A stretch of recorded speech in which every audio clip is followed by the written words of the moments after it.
Hi Marcin.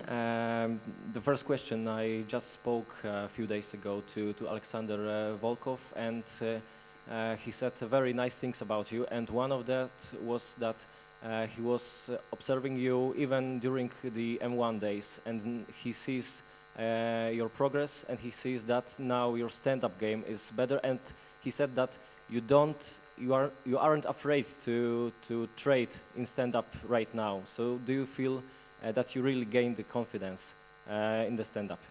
I think the confidence was built by everything what's happened past last year. The win streak. I actually make some changes in my mind before that, but the win streaks make it even stronger. I have like lots of good feelings about Alexander Volkov too, but right now don't want to say this because it's too close to the fight, and we are going to to go at each other crazy. So yeah, he's a great guy, great fighter, tough opponent, but that's things I'm going to use it to bring excite fight. And the next thing is that the previous opponents that beat him, they were like right away catapulting into the title shot contention. It was Derek Lewis who beat him, and then he fought Daniel Cormier, then Cyril Gane. And I wonder, do you think about that kind of things? That he's the name that if you beat him, you will be right up there in the top. Well, it is in my mind that beating him will bring me there in a mix. So yeah, but for sure, when it comes to the goal, everyone wants to see exciting fight, and I want to be excited fighter. That when I will be scheduled with the champion, the people will be waiting for this fight and get the great emotion. So right now, I'm just focusing on building this my position as an exciting fighter, and I have a very good partner to show it on Saturday. Okay, and last one from me. In Polish media, you said that you think you need two more fights to get the title shot.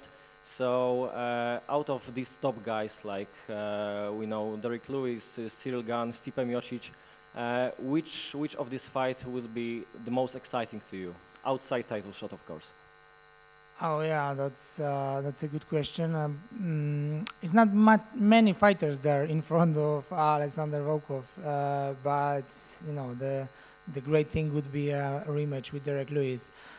He's there, but he's scheduled, so I'm open for anything that's happened after this. But for sure, as I said, that I need to build my name a little bit more to get this chance, and whoever's there ready after Alexander, I'm willing to fight with. Okay. Thank you, Marcin.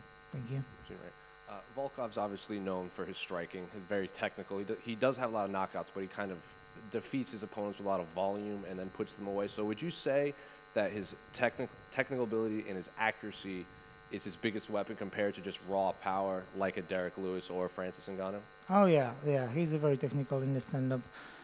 He's got big reach and he know how to use it because it's not really often what happen. And he goes forward. He's I see him a little bit like a karate star going there.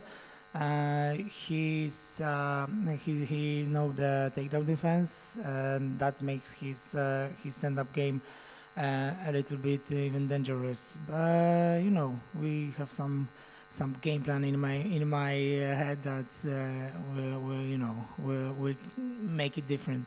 Well, speaking of your game plan, we've seen him face like high-level grapplers, high-level wrestlers like a Curtis Blades. He didn't really present any problems against Curtis. When you see a fight like that, is that just the blueprint right there to defeat Alex Volkov? Just take him to the ground so he can't strike with you? Well, it never come. I'm not a natural wrestler. I never wrestle like pro. So my wrestling game is like bring a little bit deeper water there in the stand-up and then looking for a takedown. So I'm not focusing about going there and just take him down. I'm just focused on going there, see what he's capable of there in a stand-up, and then change my game if it's necessary. So right now, I just see him standing there and start, crazy fights from the beginning. Go in a deep water, see who's cardio better. Hi, Marcin. In the past, you and Volkov was performed in M1 Global. Was an option that you could fight with Volkov maybe 8 or 10 years ago? Yeah, there was option for our fight, but at the same time I got offer from the UFC, and I also got offer to fight him, and I choose go to UFC. It's not like he might say I refuse the fight, but I refuse it just to to go higher, to go to the big league, and yeah, that thing happen. How do you remember Volkov in this time? I never met him there like live. I never saw his fights being in the audience. But I remember him as right now as a tough opponent, the guy who never gives up. He might be losing some fights, but he always keep going forward and getting higher, better. So I see him same as he builds his position, his style, and and build how good he is like for the years. Thank you. Thank you.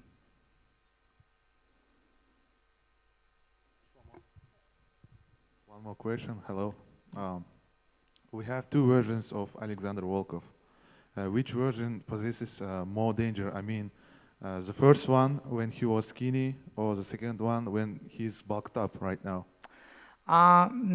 It's hard to say because I always see fights when you go there and just feel on your skin what your opponent capable of.